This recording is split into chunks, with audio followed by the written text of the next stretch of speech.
in Ottawa and the Valley. This is City News, now on 101.1 FM and 1310 AM. It's Wednesday, March 10th. Good morning. I'm Andrew Boyle. Right now in Ottawa, -4. In Smiths Falls, -1 degree. And here's what's making news in Ottawa and the Valley. Today is expected to be the warmest day of the year so far, possibly a record breaker for March 10th. It was 2 years ago today, the opposite end of the spectrum, a record 13 centimeters of snow. Here's City News reporter Karl. A mild stretch of weather has brought people out of their homes. It's great. It's a break. What have you been doing to enjoy the outside? Going for walks in the morning mostly. Yeah, walks with the dog. And for those who work outside like Siobhan, it's been a really nice surprise. Easier to work, less, the temperature is better. You don't have to wear a jacket. Tomorrow will be rainy, but possibly even warmer before cooler temperatures move back in on the weekend. And remember, clocks spring forward Sunday morning. I'm Karl Hansky. All right, let's get the full forecast now with meteorologist Jill Taylor. For Ottawa, the Valley, and Smiths Falls today, we could see record-breaking highs. The high near 11 degrees. Many areas close to that, or perhaps even warmer. Sun and cloud, any fog will dissipate. Tonight, cloudy showers late tonight and overnight, 5 for the low. And tomorrow, the high near 12 with showers. For today, the high near 11. And right now in Smiths Falls, -1 degree. It's -4 in Ottawa. A Canadian Medical Association survey finds 69% of the member doctors have felt an increase in fatigue just in the past year. Tomorrow marks the first anniversary of the World Health Organization declaring a global pandemic around COVID-19. 65 of more than 1,600 practicing physicians surveyed have experienced anxiety around the pandemic. 62% say concerns about vaccine rollout are negatively affecting their mental health. How about financial health? Bank of Canada Governor Tiff Macklem has taken much of the drama out of the interest rate announcement today. He's made it clear the bank's key interest rate will not budge until an economic recovery is well underway. Now, analysts are focusing their attention on the wording of the central bank's latest economic statement that could include the outlook for the rate and its quantitative easing program. City News time 9:02. Buckingham Palace says allegations of racism made by Prince Harry and Meghan Markle are concerning, but it says it won't discuss the matter in public any further after a brief statement was released yesterday. Reporter James Longman in London has the latest. There has always been an issue with the institution and the family, and that these two things they have to exist simultaneously. And we expect these people to be public servants because that is what they are, but they are a family. They have their problems, and it's very difficult to kind of walk that line. But the palace isn't really dealing with this thing head on, giving out this statement. It's short, it's sweet in their view. They want to move on, but there are big issues here they need to deal with, and they just haven't so far. Now, while not directly denying the allegation of racism, yesterday's statement from the Queen says some recollections of the incident may vary. The province says it will give municipalities and Indigenous communities $255 million. This will address an increase in COVID-19 outbreaks in homeless shelters. The Municipal Affairs Minister, Steve Clark, expected to make an announcement at a media briefing a little bit later on this morning. Now, the government says communities can use the funding to acquire motel and hotel space to support physical distancing. They can also hire more shelter staff and buy more personal protective equipment. I'm Andrew Boyle. For News Anytime, follow up online at ottawa.citynews.ca.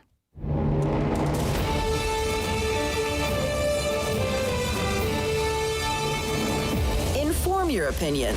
It's the Rob Snow Show on Rogers TV and City News. 101.1 FM and 1310 AM.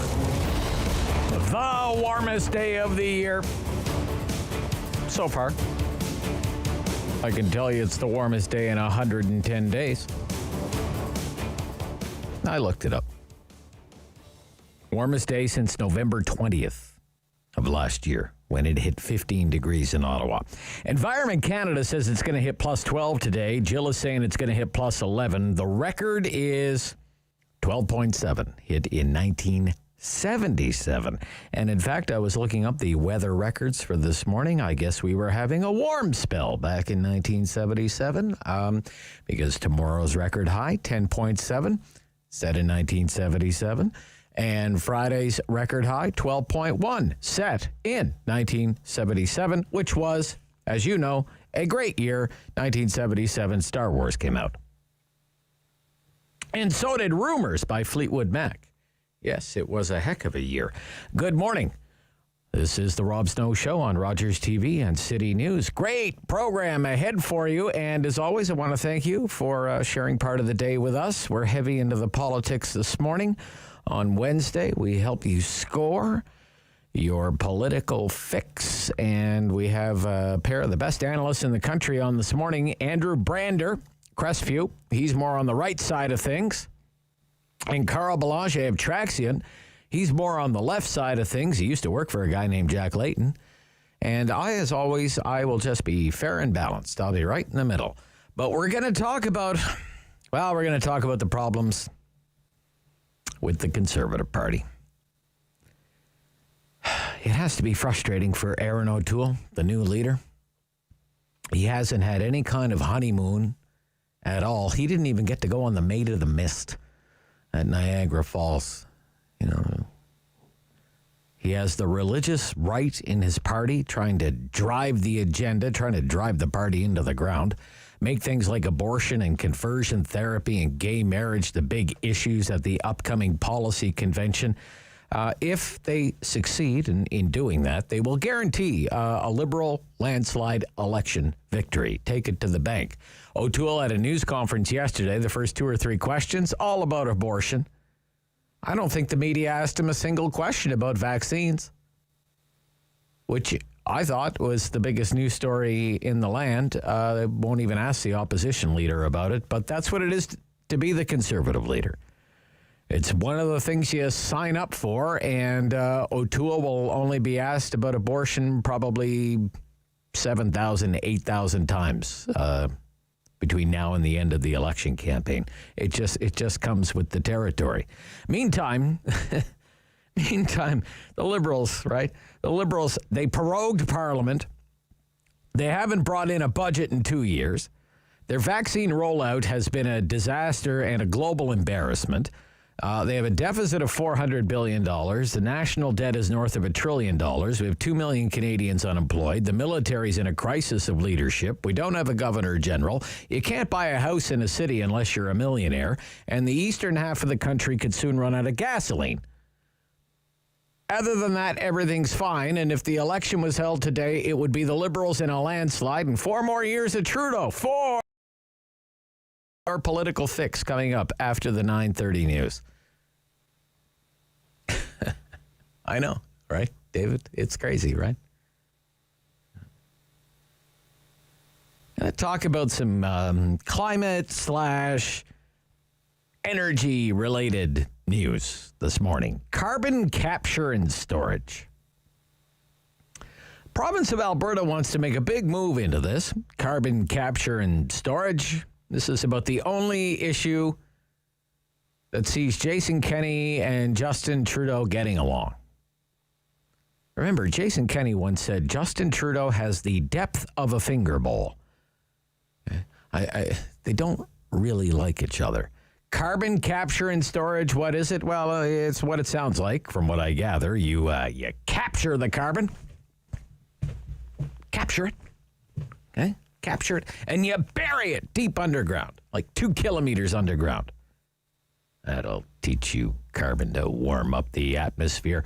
And the Alberta government wants the federal government to invest $30 billion into carbon capture and storage, and the federal government, well, it's not saying no, which is a rarity in this dominion of ours. So we're going to dig into this whole business, buying carbon emissions, burying them underground. Even if it is some solution to carbon emissions, a lot of environmentalists would still love nothing more than to shut down the oil sands tomorrow, and they'd do that if they had their chance. Public education is back in the morning. We're covering it. Ford government is accused of planning, you guessed it, cuts. Cuts, cuts, cuts. Ford cuts hurt kids. For example, big front page story, Ottawa Citizen this morning, school board plans to cut teachers. Ottawa Citizen. This news report says there are just shy of 5,000 teachers at the Ottawa Carleton District School Board. The board would reduce that number by 167, all through attrition. Okay? Not a single teacher would be laid off. It's retiring teachers not being replaced. The news story also says there were 40,000 fewer students at Ontario schools this school year, and locally, any number of things going on to account for a number like that. More parents opting for private school. Immigration levels way down. Fewer foreign students, and some kindergarten-age children didn't start school at all. That is all in the Ottawa Citizen this morning from journalist Jackie Miller. We're going to follow up on it with Harvey Bischoff. He is the president of the Ontario Secondary School Teachers Federation, the OSSTF. Bruce McIntyre will be here from the Eganville Leader. He'll have the update from up the line. There's a city council meeting today. Our friends at Rogers Television will leave us. They'll take the city council meeting starting at 10 o'clock. Sue Sharing will give her instant analysis of the city council meeting. She's the City Hall columnist with the Ottawa Sun. She's here every Wednesday. Talkback Hour.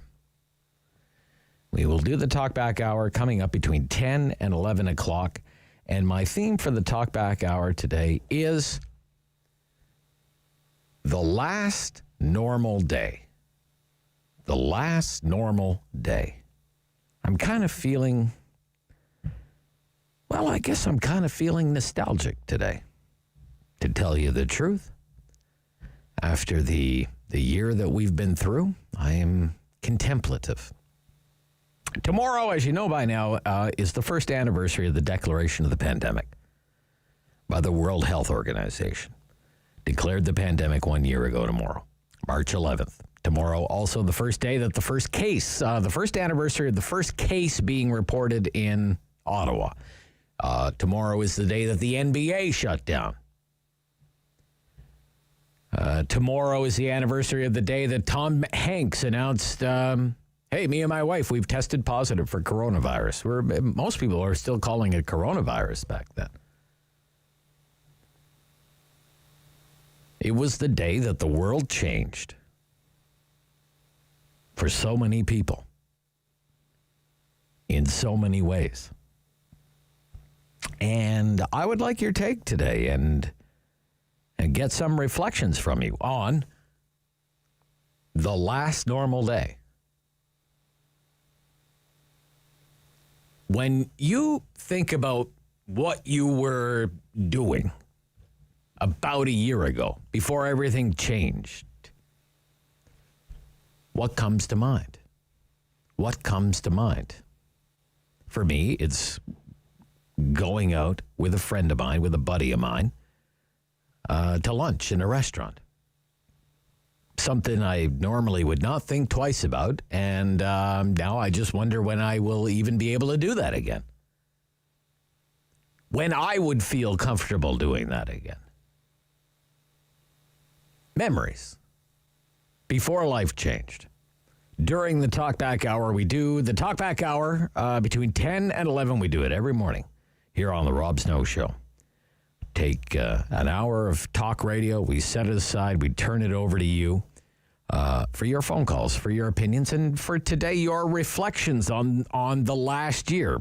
750-1310, 750-1310, 613-750-1310. What do you remember about what you were doing a year ago? Something maybe that you used to take for granted, that you haven't either been able to do or don't want to do anytime soon. Even when things go back to whatever normal is going to be when all of this is over. I mean, was it going shopping? Was it traveling?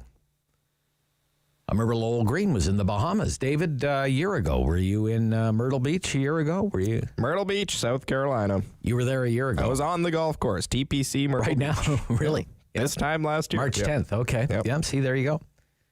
And I remember saying to David, you better get back here, buddy.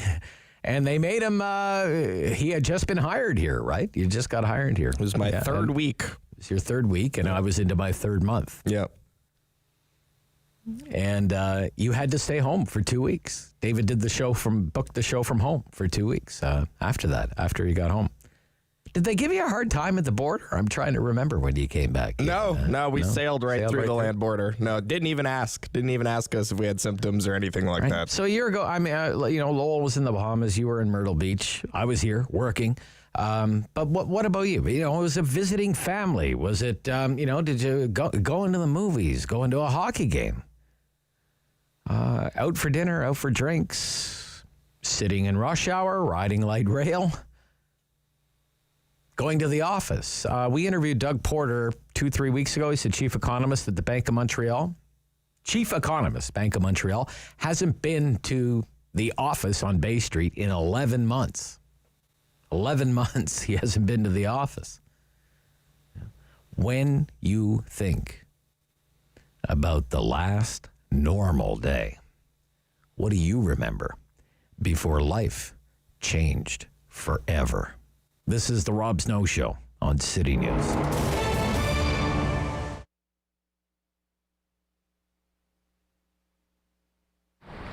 Papa Jack was started 14 years ago, really by accident more than anything. A friend of mine had bought a grocery store. A popcorn machine was in there. He didn't want it. I ended up by buying it. My family thought I was nuts. When I first said, come and pick up this popcorn machine, my son said, what the heck for? I won't use exact words. But anyway, we started, and it just kept on growing and growing. But at the time, I was the only one selling popcorn in Ottawa. But we persevered as a family, and here we are. So it's been very, very rewarding for my family and myself.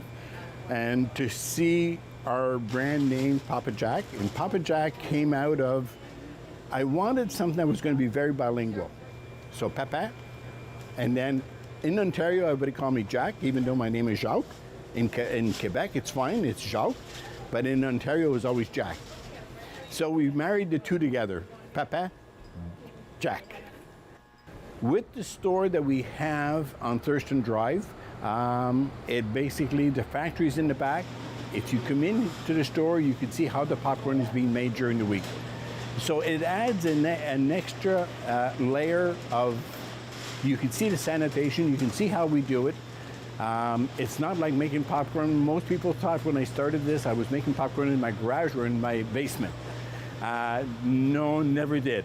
It was started in this building, in the back of the building, and then we kept growing and growing until what we have now. My daughter and my son came up with a brilliant idea to do a fundraiser online. So basically all people have to do is to register here, and we give them a special code number. And with that code number, they tell their friends or their neighbors, everybody, to buy online from us with that code number. And then at the end of each period, could be 2 weeks, could be a month, then we'll pay them a 20% of all the businesses that we got through that code number.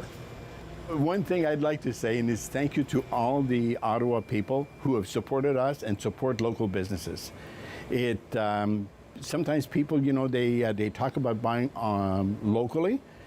Now it becomes that much more important to buy locally, to support your local businesses, because not too many of them are going to survive this. We're fortunate that we're so far so good.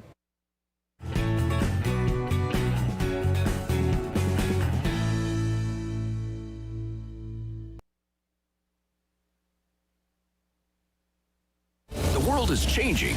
So keep up with Rob. The Rob Snow Show returns on Rogers TV and City News, 101.1 FM and 1310 AM. Breaking news. The Trudeau government and the Alberta government agree on something. Carbon capture and storage. Ministers in Ottawa say they're open to working with Jason Kenney's government to invest in more carbon capture and storage technology, perhaps as much as $30 billion for large-scale industrial carbon capture projects. What is it? And how could it help Canada meet its climate targets? Richard Masson is here, Executive Fellow, University of Calgary School of Public Policy, Chair, Canadian Association of the World Petroleum Council. Good morning. Good morning. Great to be here, Rob. Yeah, it's very nice to hear from you. What is carbon capture and storage? Well, it's a process that tries to make sure that the carbon, the CO2 that occurs when you have industrial processes is captured right at the source, and then you move it to a place where it can be put underground and stay there forever. And storage usually means it goes down into a deep saline aquifer, an area where there would be no other potential value for that zone. But sometimes it's also used for enhanced oil recovery, which is getting more oil out of depleted oil reservoirs to make sure you get full resource recovery. So there's a few different ways to do it, both to get the CO2 and where to put it. And Canada's been working in all of those over the last decade. So how would you describe, say, the state of the technology right now? Is it still in its infancy? Is it fairly advanced? I mean, several years ago, somebody told me it's really not very advanced right now. It shows some promise, but on a large industrial scale, we might not be there just yet. How would you describe it? I think we've made a lot of progress over the last decade or so. Alberta had a couple of big projects that went into production. The one that gets a lot of press is called Shell's Quest project. Yes. And that's at a big upgrade or refinery complex in just north of Edmonton. And what happens there is they need to make hydrogen to help upgrade the heavy oil. And they use natural gas to do that in something called a steam methane reformer. They can capture the CO2 relatively cheaply. And they've been doing that for years and capturing more than 1 million tons of CO2 per year. They move it, 30 miles north and put it 2 kilometers underground. That's been working better than expected. It's got a high on-stream factor, meaning it's very reliable. And so companies have gotten a lot more comfortable with that. That was one of the biggest projects in the world at the time. And, it's certainly given a lot more confidence. That's an example of the kind of expertise that we've developed in Canada, and there was federal and provincial funding to get that started. So it's been something that's worked out quite well. What do you think about Premier Kenney's ask and the fact that it seems to be getting a rather welcome reception by Liberal politicians in Ottawa? I think one of the first points is Canada has very ambitious targets for greenhouse gas reduction. And there's, getting to be quite a consensus that we're not going to get there unless we, have to invest a lot of money to get there, and we're going to have to work together to get there between governments and industry. And, greenhouse gas capture, CO2 capture, and sequestration is one of the key things that we can do now. So we've proven it works. We can do it at scale. And, even though it's expensive, we know that we're actually going to get real carbon reductions, which there are emerging technologies that we're hoping for, but we can't count on them in order to meet our targets for 2030 or potentially 2050. So I think that's why there's a lot of alignment between governments, is we've seen these things can work, and, it's really now about the will to make them work. Okay. Is industry investing in this technology, or is it primarily government? Well, the projects I talked about, so there was the Quest project, and there's another one that just got some press the other day, the Alberta Carbon Trunk Line, which is a pipeline that goes 240 kilometers from Alberta's industrial heartland to some reservoirs in central Alberta. In those cases, both the federal and provincial governments put in money. It was 85% provincial and 15% federal, but that was matched essentially almost 1-to-1 by industry putting in its own money. So it's a good type of partnership. So the idea is that industry is keen to be seen to reducing its CO2 intensity, but these technologies still aren't viable on their own, and so we need some upfront government assistance. As the carbon price goes up, if we get to $100 or $150 or $170 a ton, then these things start to generate enough credits that you don't need that upfront government assistance. Oh, I see. Okay. Is this the sort of technology, let's say, Northern Alberta becomes a center of excellence in carbon capture and storage, something like that? Right. Is that is that the sort of technology that and skill set that we could export to other countries, show other countries how to do it? Is there a market opportunity here? Yeah. There's two parts about that. So one is, the oil sands are, more CO2 intensive than some other types of oil. That's always been one of the knocks against them. Yeah. So if you can use carbon capture to reduce the CO2 intensity of producing the oil sands, which is what's happened. There's a refinery called the Stratégies refinery. It captures about 70% of its CO2, and that's what goes down the Alberta carbon trunk line. So that makes it the lowest CO2 intensity diesel available in North America. So that's a way to do things and produce resources over time. Another thing is that hydrogen plant I talked about at Shell, it makes what's essentially now called blue hydrogen, meaning you're making hydrogen from natural gas, but you're capturing a lot of the CO2, making it low CO2 intensity hydrogen. And everybody's talking about hydrogen as being one of the future fuel sources. Yeah. So, you can make hydrogen by electrolysis if you have enough windmills or that type of thing. Yeah. That's green hydrogen. Okay. But the second best type is this blue hydrogen, which involves CO2 capture. So Alberta is well positioned to become a player in this. Yeah, and you mentioned the Alberta oil sands has, I think it's suffered reputational damage. Because and this is my own opinion, there have been campaigns against Canadian oil. I don't think it's any secret in the petroleum industry to demonize the oil sands as a dirty fuel.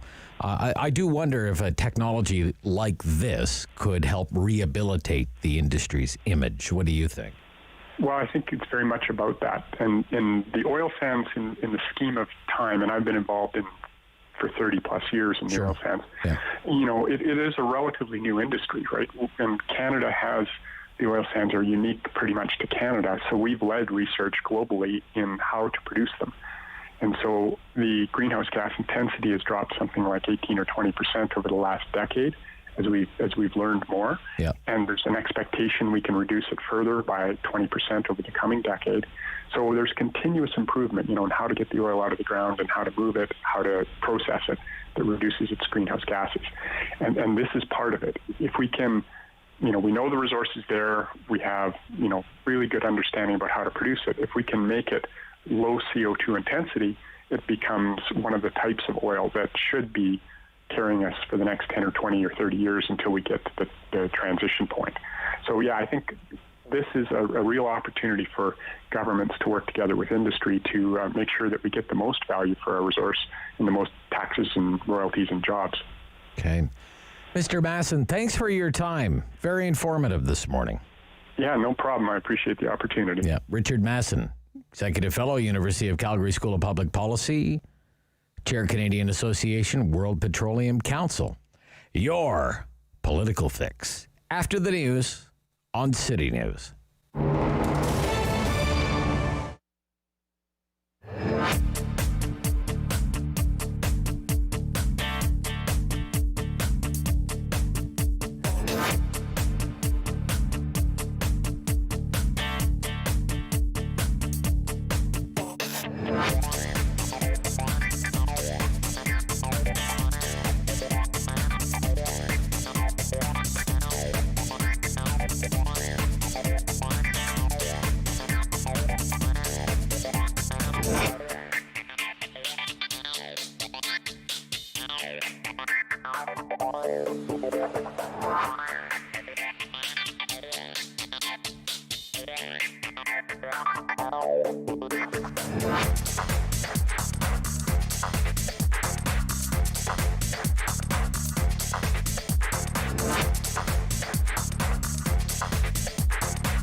number one for local news in Ottawa and the Valley.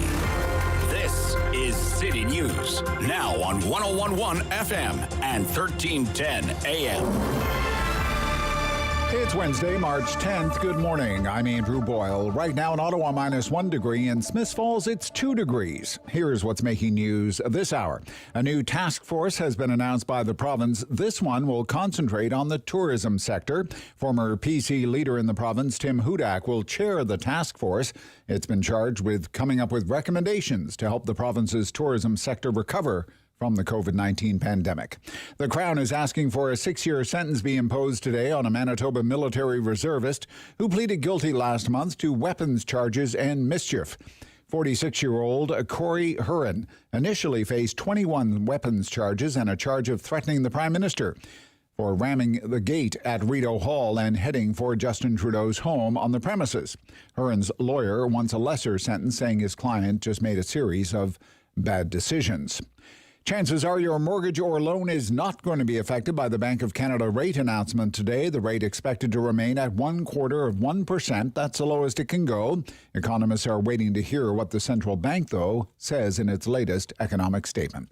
City News Time, 9:32. I'm Andrew Boyle. For News Anytime, follow up online at ottawa.citynews.ca. Firm. Fair. Fun. The Rob Snow Show returns On Rogers TV and City News, 101.1 FM. and 1310 AM. It's time to score your political fix. We are your enabler. I'm Rob Snow. Andrew Brander's here, senior consultant at Crestview. Good morning, Andrew. Good morning. Welcome Rob. back in Toronto today. Okay. And Karl Belanger, the president of Traxxion Stratégies. He's in the wilds of the Gatineau Hills in West Quebec. Good morning, gentlemen. In beautiful Chelsea. Okay, Absolutely. Well, look, thank you so much, both of you, for taking the time. Let's begin with you, Andrew.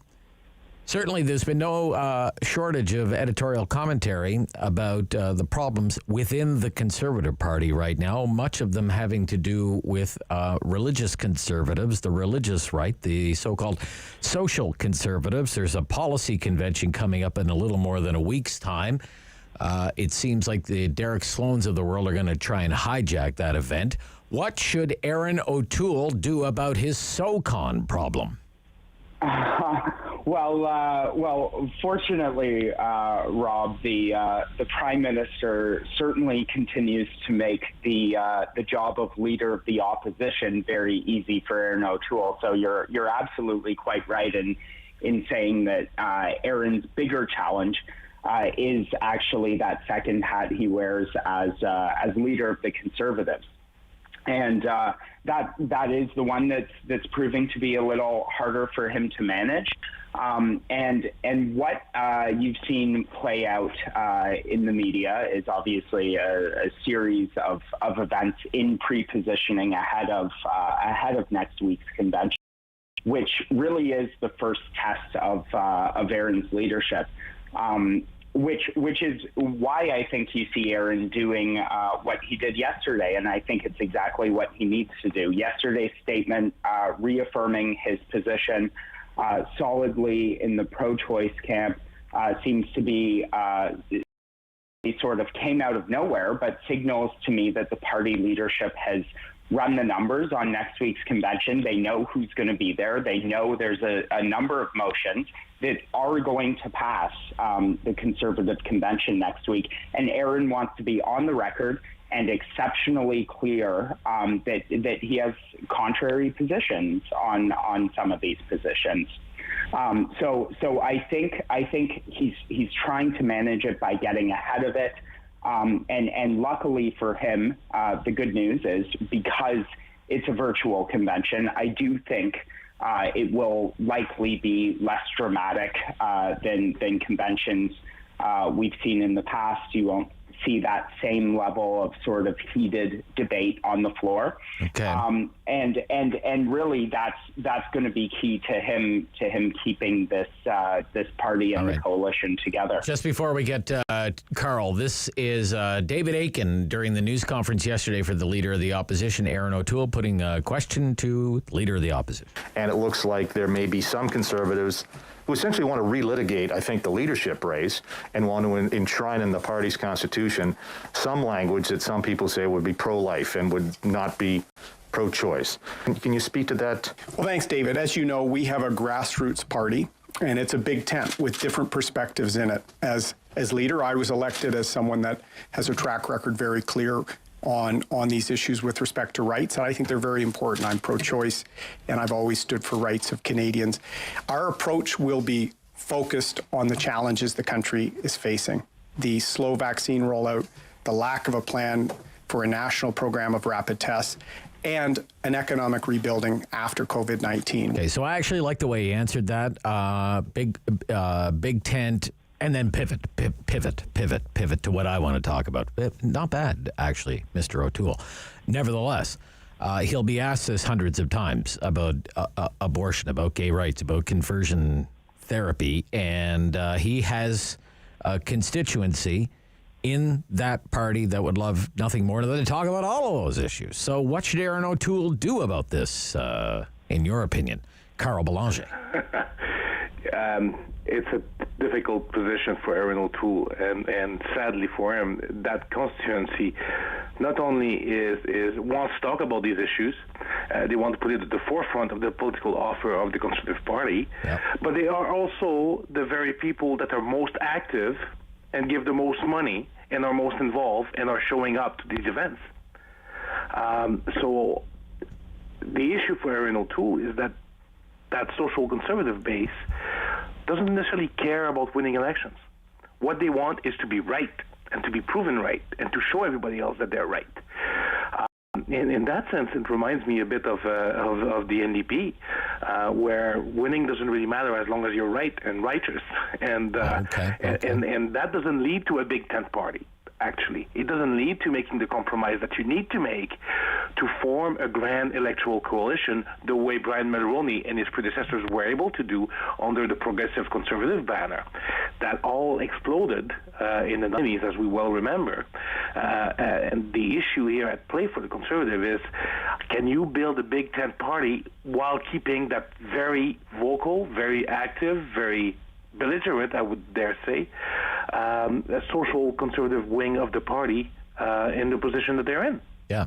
I mean, on the left, I think about the NDP and Tom Mulcair and going back to 2015, and, that was certainly a campaign, Karl, that had momentum until the righteous came along, like the LEAP manifesto people, Naomi Klein and the like, and the campaign never kind of recovered from that. I don't think. Yeah, I mean, there was the LEAP manifesto. There was also the very strong position taken on niqab, certainly in Quebec, where it was completely opposed to the popular sentiment in Quebec, and the NDP campaign went into a tailspin, starting with the ruling of the court about the wearing of the face veil for voting. So, you either want to be right or you want to win, and that's the dilemma. Yeah. To me, Andrew, I just wonder how damaging this is going to be. What if you come out of this policy convention? Okay, it's a policy convention, and it's a virtual policy convention. I'm not glued to my Zoom screen to watch a Conservative policy convention. But nevertheless, in the news cycle, I'm just wondering how damaging this could be if it's dominated by talk of abortion, or marriage is only between a man and a woman, or no, we won't ban conversion therapy. I mean, that is not the kind of headlines you want coming out of a policy convention if you're Aaron O'Toole and you're trying to portray yourself as this centric, pragmatic, modern conservative, Andrew. Well, it's certainly not the headlines that you want coming out of a policy convention, but it's certainly also not the headlines you want coming out during an election campaign. Yeah. And the last one is still fresh in many of our our minds, and that's why I think Aaron, I appreciate the way he answered it as well, and talk about we do want to be talking about other issues that matter to everyone, and that's why I think he has to tackle it right now head on. I do think to Karl's point.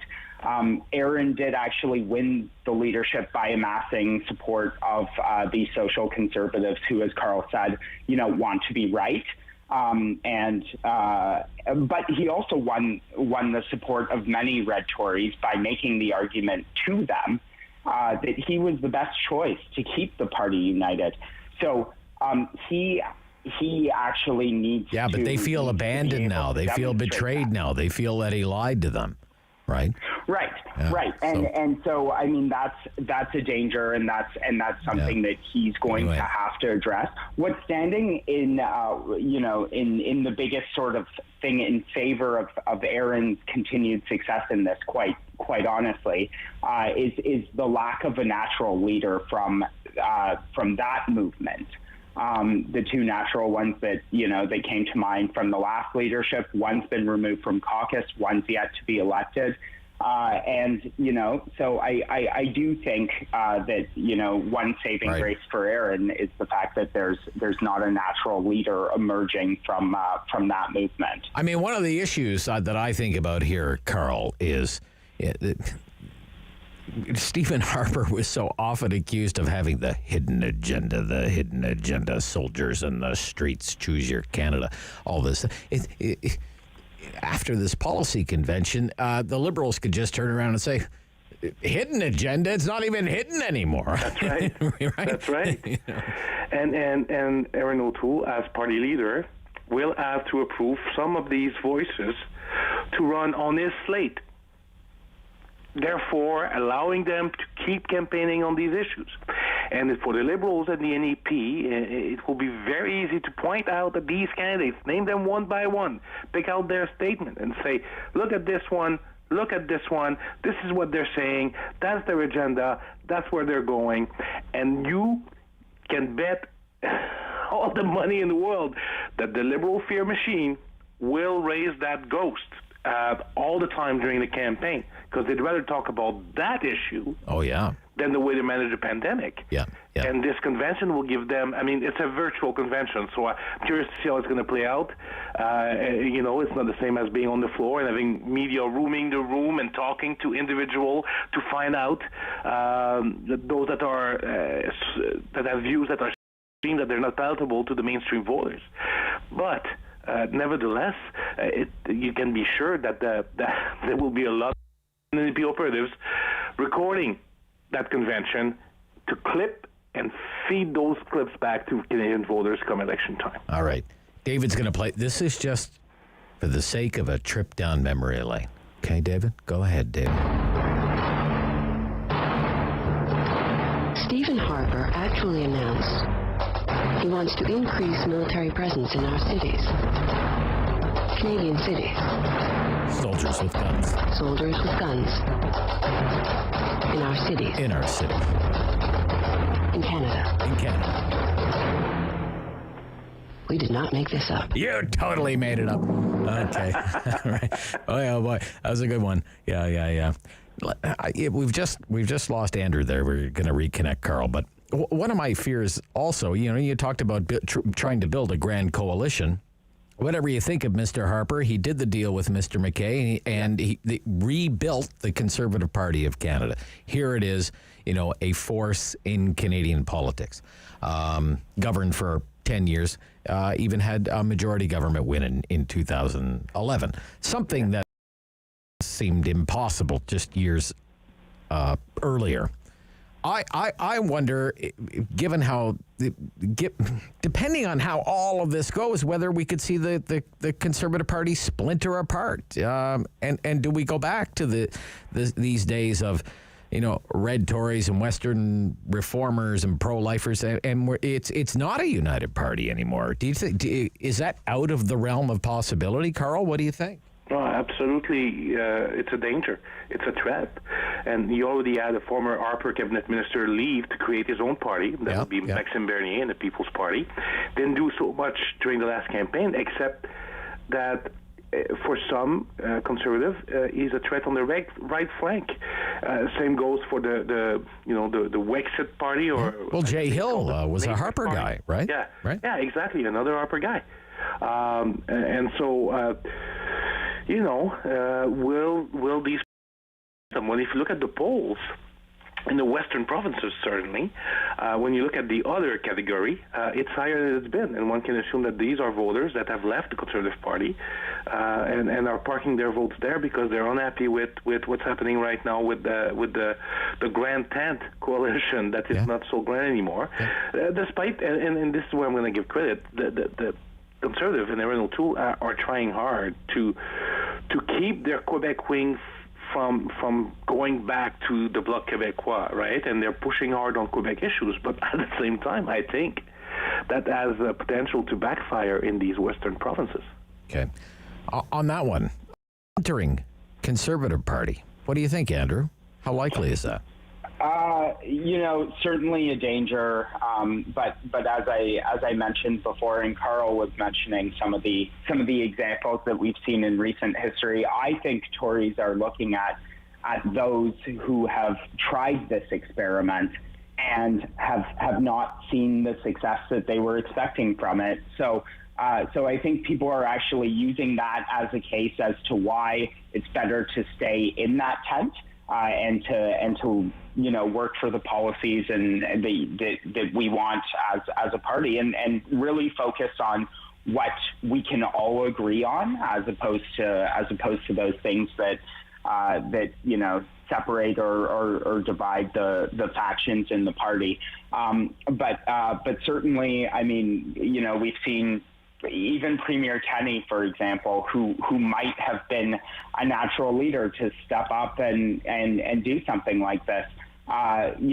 He understood the importance of uniting the Conservative Party. It's why he's a premier out there. I think a lot of people are looking at that example saying we've really got to stay together. Okay.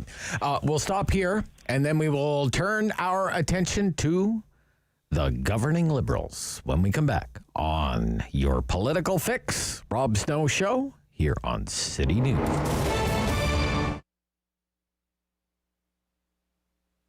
Here at the Thirsty Maiden, we offer a variety of products. So everything from breakfast items, so it's breakfast sandwiches and scones, which have become a staple item here at the cafe. We have an assortment of pastries and cakes and desserts. So we're really big on our dessert bar, which a lot of people come here for. And of course, our delicious coffee beverages. So we do offer not your typical lattes, things like a chocolate banana coconut latte, cinnamon coconut, which is my favorite, and our take on even a pumpkin spice, which we add nutmeg and a dash of cayenne in just to give it a bit of a kick. When you start a business, you don't factor in all the things that could go wrong. You think anything that goes wrong, any failure, it's got to be something on your shoulders. You didn't market right, you're carrying the wrong products, you didn't price your items correctly, all the things, right? But when this pandemic began, things going through my brain were I didn't factor in a pandemic. And we were just starting to grow. We were about to blow up, and I think I spent 2 days crying. And then I shut my business down for, I think, a period of 2 or 3 days. And just being at home during that time, I realized this is not me. Anybody that knows me knows I'm a hard worker. I don't give up, and I'm a go-getter.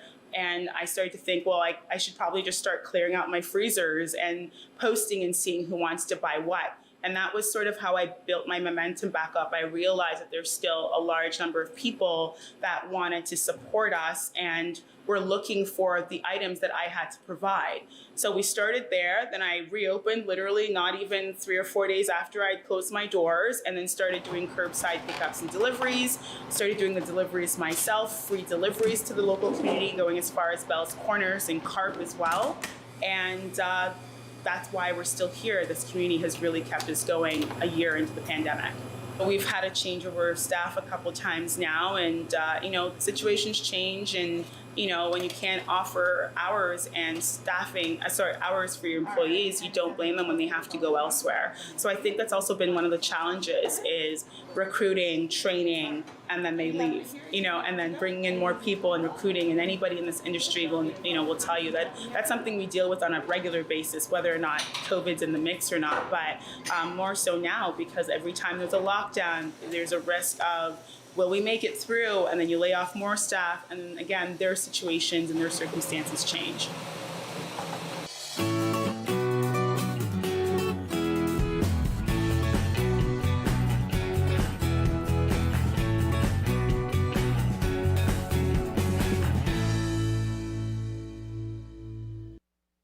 Pillar of community opinion.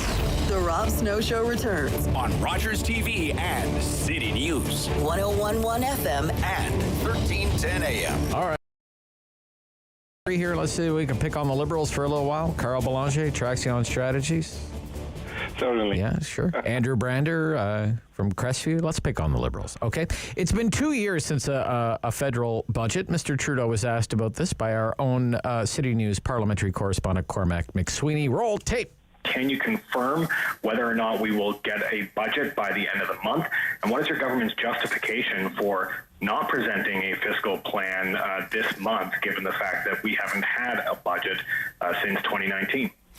We will be announcing the date of the upcoming budget in due course, but I can tell you that we are focused very much on getting us through this global pandemic that has been the challenge that we've faced for a full year now. We have put forward measures repeatedly, including fiscal updates and significant investments in Canadians, from families to workers to small businesses, and we will continue to do absolutely everything necessary to get us through this pandemic. Budget. It's 2 years since a federal budget. Now, I care, but I'm not normal. Do normal Canadians care? What do you think, Karl? Well, you're not normal, but we like you anyway. That's okay. God bless you, Karl. God bless you. Canadians, I don't think, care that much. In fact, you look at the Nanos poll that was just released. It said that the Liberals were the best party to manage public finances. Yes. Ahead of the Conservatives. That's right. And miles ahead of the NDP. So I don't know what Canadians think would have happened if the Conservatives or the NDP had taken the reign after the next election in terms of the public finances. But with the current deficit and the debt now reaching over $1 trillion,